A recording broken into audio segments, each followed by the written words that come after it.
SimWorld presents Around the Table with E and the Fat Man. What's up, everybody? It's me, it's the B.O.B., and I'm here with my man E. How are you doing today? I am glad to be back, Bob. All right. Things got a little out of hand last weekend, but we are back and better than ever. Absolutely. This is Around the Table with E and the Fat Man. That is E. I'm the Fat Man, and this is where we just come and talk about pretty much whatever we want, mostly sports related. Sometimes we throw in sometimes throw in some pop culture, but mostly sports. Yeah. Today, we have, I guess we're going to try something a little new. We're going to try a fact or fiction. I guess we could. I like the format. Yeah, I think we could do a lot of these. So if we want to jump right in, I guess. Yeah. What do you? No time like right now. Yeah. I guess you want to go first? Yeah, I'll throw it out there for you, Bob. So, something's been on my mind. I've watched a couple of their games. I've called a couple of their games on SimWorld TV. I want to remind everybody, you better be tuning in for the live game action on SimWorld TV. But Reigning Treys called two of their games. They've looked good twice. Fact or fiction, the Reigning Treys are a true SimWorld Hoops title contender. Yeah, I'm going to have to, I if it was just one game, I would probably say it's fiction, but I think they have two of the best players in SimWorld Hoops right now, in Kevon Jackson and Jafet Towns. I'm going to say fact right now. It can obviously change. They've already surpassed their ground zero record. Right. They had two very, very good players last season, but yeah, the combination of Towns and Jackson have just been, it's been outstanding. I need to see more from Jason Crosser to say they are the team in SimWorld Hoops that I think is going to win the race to one. But yeah, I mean, I think it's fact. They just, again, Jafet Towns, Kevon Jackson, they have just played outstanding ball. Towns, we all knew heading into the season that was a huge pickup for Reigning Treys. I think it was a bit of a surprise of a pickup for the Treys because of how poorly they finished last season record-wise. But they clearly knew how to develop talent with their two top stars last season, and that's moving. I mean, it's picking up right where they left off, but they are with Coach Lytle, correct? Did I say it correct? I think it's lightly. Lightly, that's lightly. right. That's right. We'll go lightly. That's my bad. We should ask the man himself what it is and maybe get the actual answer. We'll call him But you and I will argue over it in the meantime. How about that? We'll call him Coach CC. Yeah, CC. He's done a very good job with this team. Overall, I mean, they're top 10 in a lot of very important aspects of the game. They're top 5 points per game, top 5 in offensive rebounds, total rebounds, blocks. I'm sorry, I said top 5. Top 10 is what I meant. But yeah, field goal percentage, 3-point percentage, they're all very important parts of the game, obviously. And if you're in the top 10 in all of those categories, you're going to have a good time. I'd have to agree. And I have to agree with your overall assessment here, Bob. I mean, I think that Reigning Treys are the real deal as well. Jafet Towns, I got to say, I was on this guy in the preseason, but I actually think he is underrated, being number 20 among the 16-year-olds. I think he's top 5 among the 16-year-olds. I'm not sure he's not top 10, top 20 among everybody in SimWorld. Great player, averaging 23 points a game right now. You talked about some of the other guys, but, there's just so many great pieces. Travion Sherwood, 6'9", just 16.2, and the kid lights it up from outside. 58% on threes, and it's he's already splashed 4 of them. He makes 1 a game. And then there's people like Cam Astro, another one of these 16-year-olds, 6'6" point guard out there.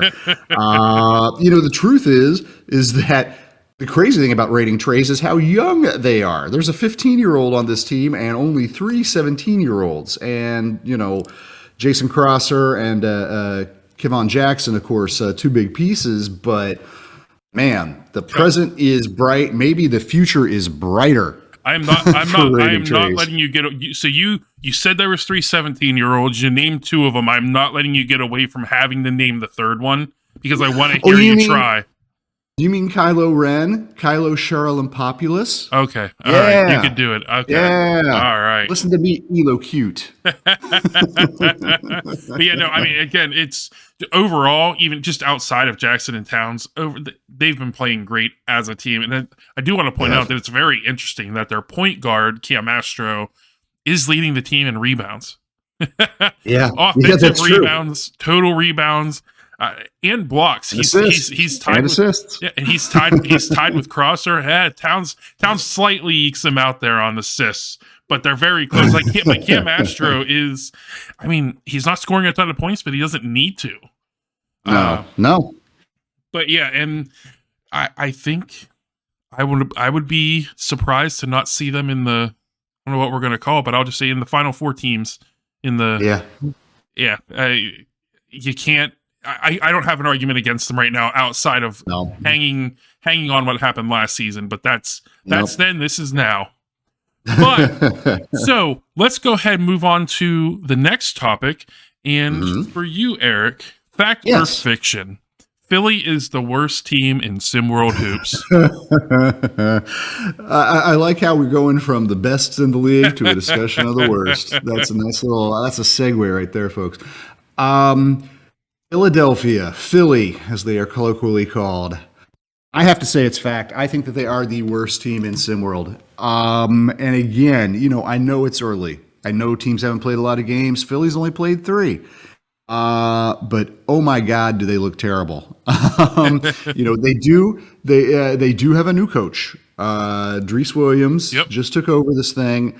Some comments, some people were thinking it was a very quick hook, too early to do it. Boy, I don't agree at all. Maybe go on our SimWorld YouTube page, maybe try to look up some of their games if you haven't seen them. But this team just looks like a hot mess. There's a handful of pieces here. There's no doubt about it. Quan Singleton, athletic, ridiculously athletic, averaging 15 points a game and shooting over 50%. And yet, I don't know. I just watch him and it feels like he's out of control. And he is averaging a team high, almost 2.5 turnovers a game. Orland Mock III, good 16-year-old player. Looks like one for the future. I don't know if he's ready for the present. Marcus Lofton. I was such a big Marcus Lofton fan last year when these were the Philly Stars. But once again, I'm watching him in live game action, and, he rebounds, hooray, but he doesn't do a whole lot else.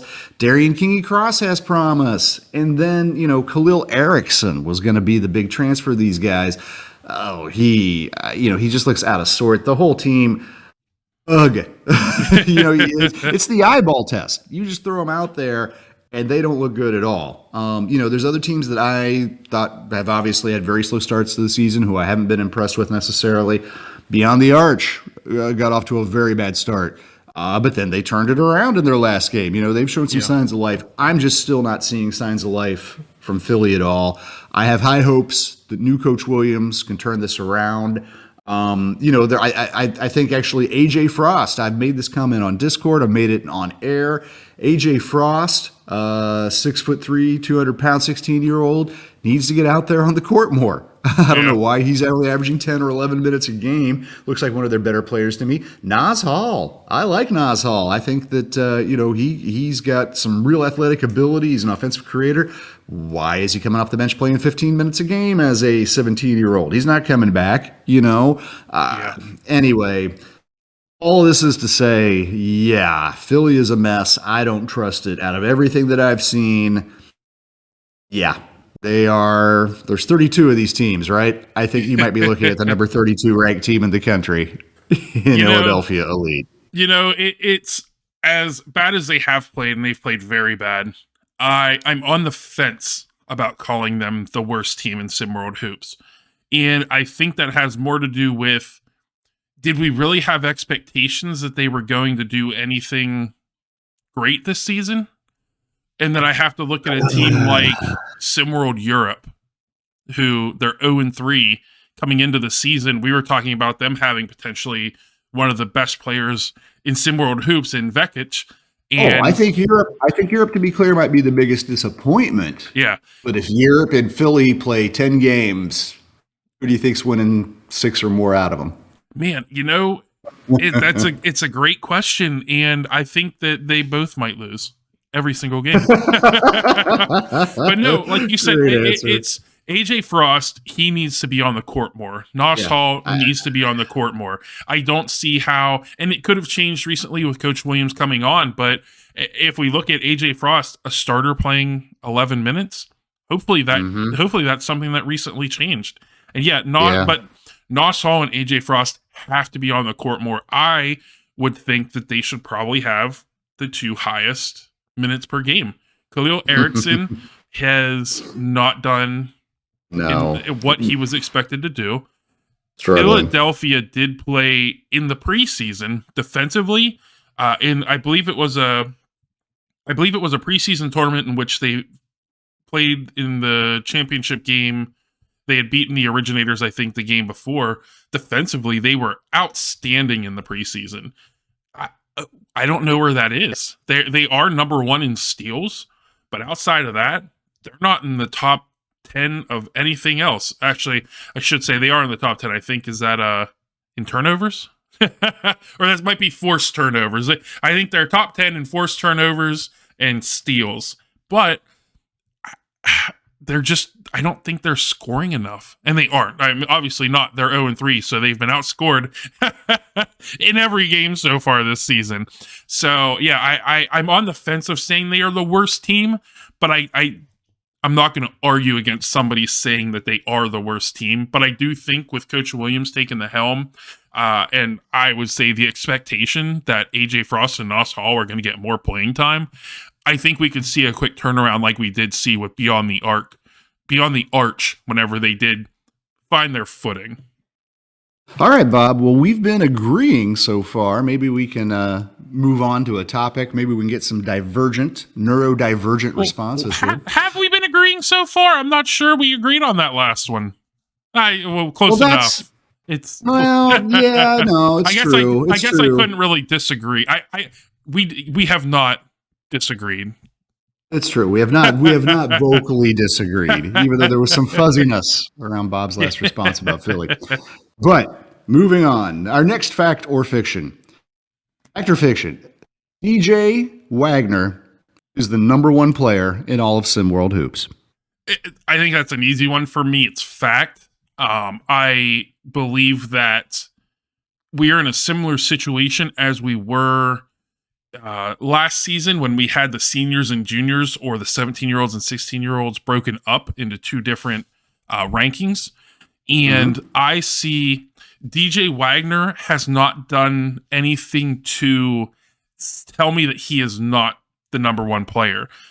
There are players that are working their way up to, let me see. So last season, Lacerius Outlaw was the number 1 junior for the entire season.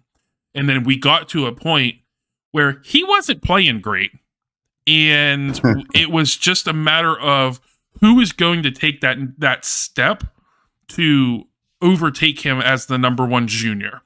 So I don't think we're at that. I'm not even questioning DJ Wagner's his play right now, his skill. So to me, Wagner has not done anything to move him down the list.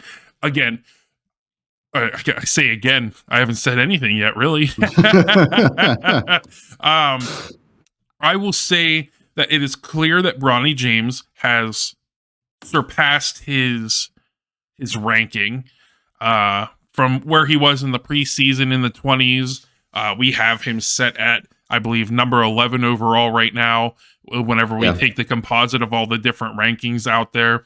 I think that at the end of the day, he is going to be number 2 heading in once the next rankings come out. We do that every month.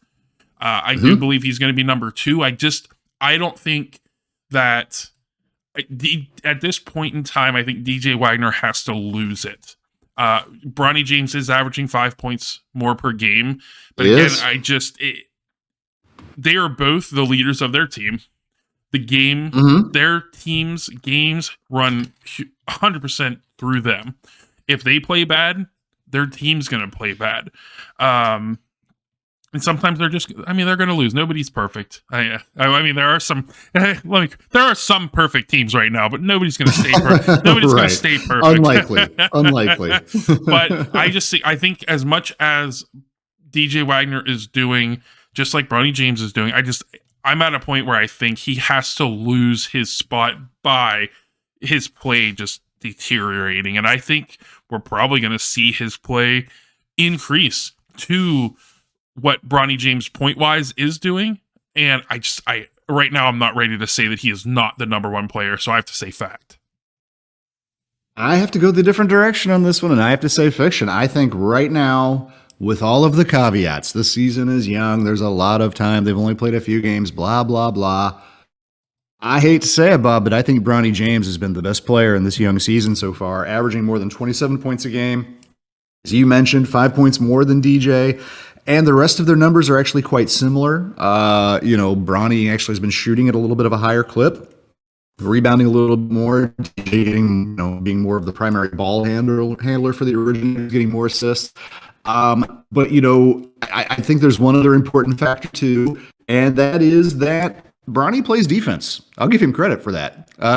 He's a good defender. I think he's been a big piece for Showtime because of that factor.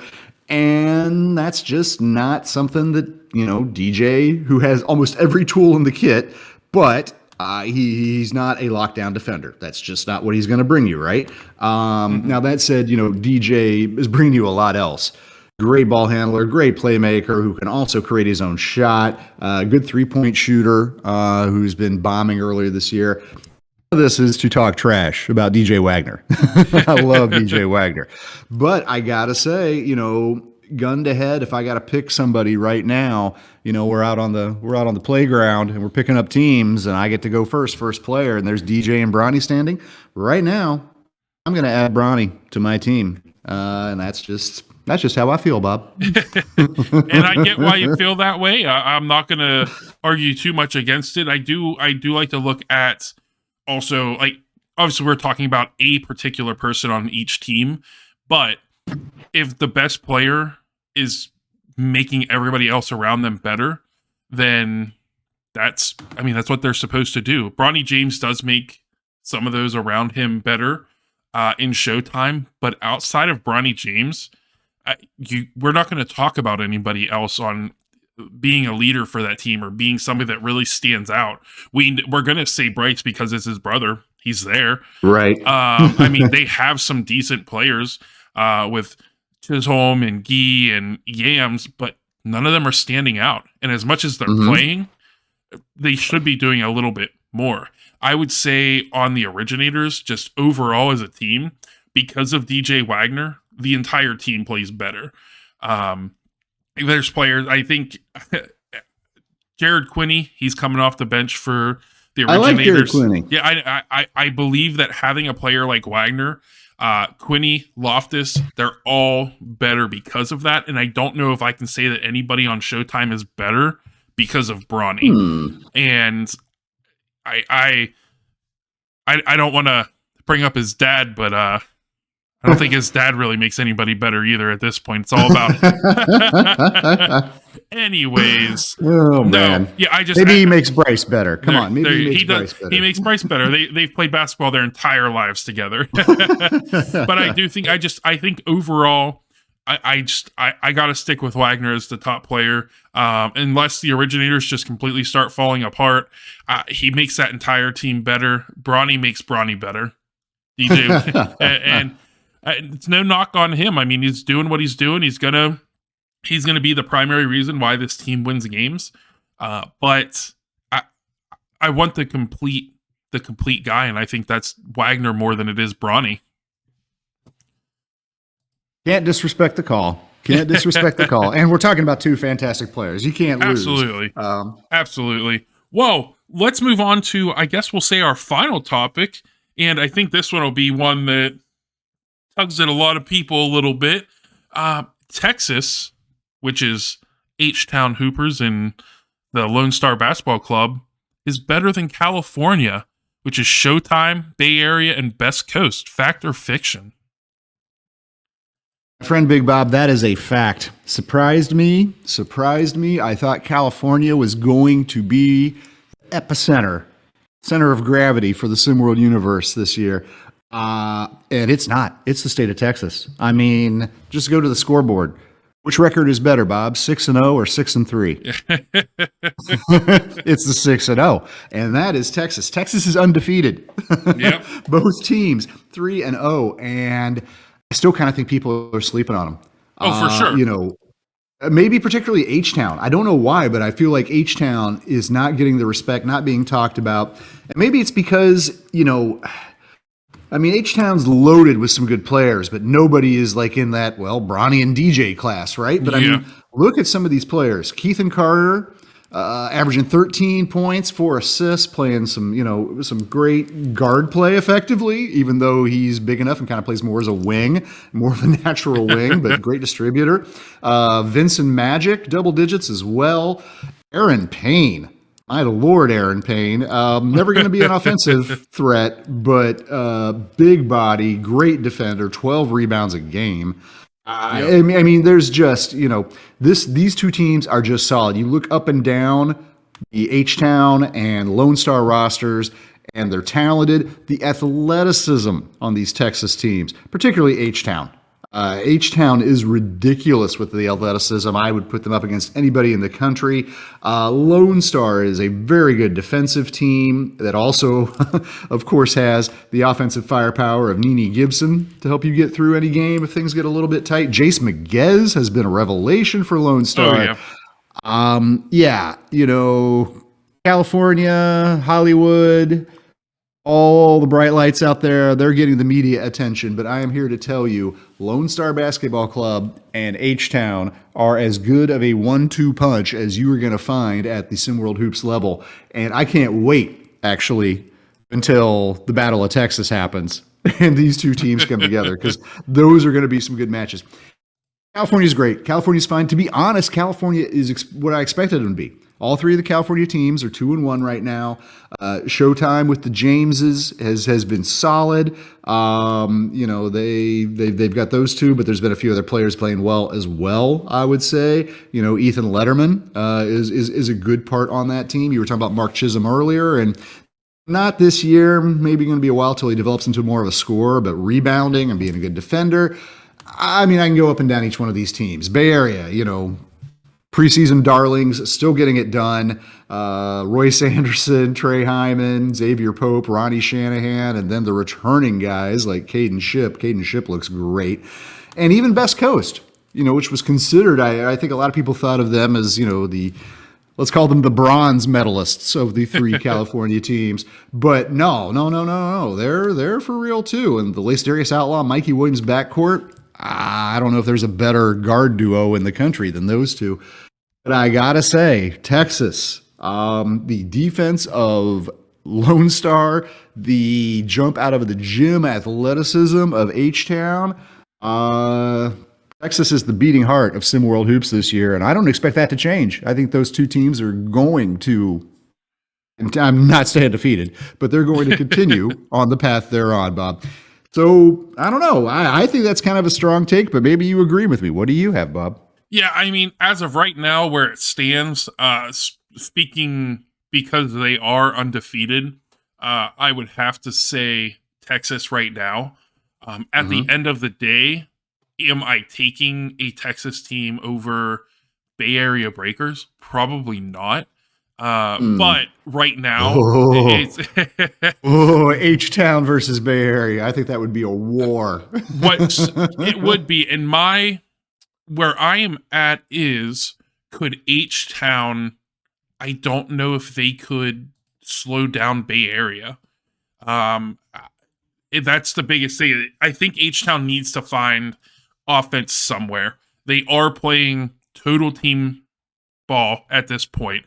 I mean, their highest average is the 13 points by Keith and Carter. And then Janov, Vincent Magic, Aaron Payne, Tyrell Thompson, those are their top 5 leading scorers. And they should be their 5 starters. But they need somebody to step up and be the guy that takes over. And I think Aaron Payne, despite him not being the offensive juggernaut that we expect to see from the type of big that he is, like he's tremendous down low. He's going to get you the rebounds. He's going to put, he is such a physical presence. He needs to use his physicality and his size more down low, and he needs to take over games down there. For Bay Area, they're averaging 83.7 points a game. They have Caden Shipp. He's averaging his 18. Xavier Pope's averaging his 15. Royce Anderson 13. I mean, you look at the offensive firepower that Bay Area has. I'm not sure I could pick H-Town over them, but at the end of the day, H-Town is undefeated. Lone Star is undefeated, and the 3 California teams each have a loss. One loss is one loss, but at the end of the day, right this second, Texas is better than California. Yep, don't have the big names, but they've got the perfect records, and let's check back in a month or two, see how the Texas versus California war is coming along. Well, I was going to say that's our Fact or Fiction. I think that was kind of fun, Bob. I hope the audience likes it too. It was fun for us to do. Even things here before you take it away, Bob. I just want to remind everybody that SimWorld TV is back on the air on Tuesday night.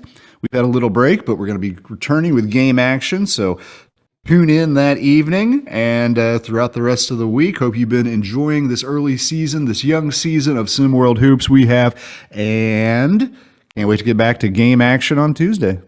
Oh, absolutely. And let's see, any big games that you're looking forward to on Tuesday? I know that actually we have some games tomorrow. Don't you completely skipped the whole day there, Eric? Wait, no, we're not back on the air though tomorrow, are we? There is an 8:00 game. Rocky Mountain Monsters versus Indy Stripes. I take it back then. I did not realize we were back on the air on Monday. I didn't think we were back till Tuesday. Maybe I'm not back till Tuesday. Maybe that's it. But you're right. Rocky Mountain versus Indy Stripes. The Indy Stripes a little bit rocky to begin this season. And the Monsters, another one of these teams flying a little under the radar that's tougher than some people expect, I think. Yeah, I'd be more interested, though. The first game of the night is the North versus Cascadia. I'll be interested to see if the North can pick up their first win. Yep. Now, that one's not broadcast, folks. Remember, not. If you want to tune in to watch live, that's Rocky Mountain and Indy Stripes. So 8 at 8 o'clock Eastern. Well, Eric, this was fun. I think we should do some more of these. But, yeah, I appreciate you, as always, jumping on here with me. And do you have any final words? I'm sure everybody else out there has a blown up bracket as well. How many B's in one sentence? Forget that. Not going to say that again. Believe me. But no, I want everybody there. Don't feel so bad. I played all these brackets and I put Arizona as my winner in all of them. So Princeton put a quick end to that. Go Princeton, go Tigers. That's all I got to say, Bob. They're still in it. They're still in it. They're still in it. Go. My Penn State Nittany Lions are out of it, so that's a little disappointing, but didn't expect them to make it into it to begin with.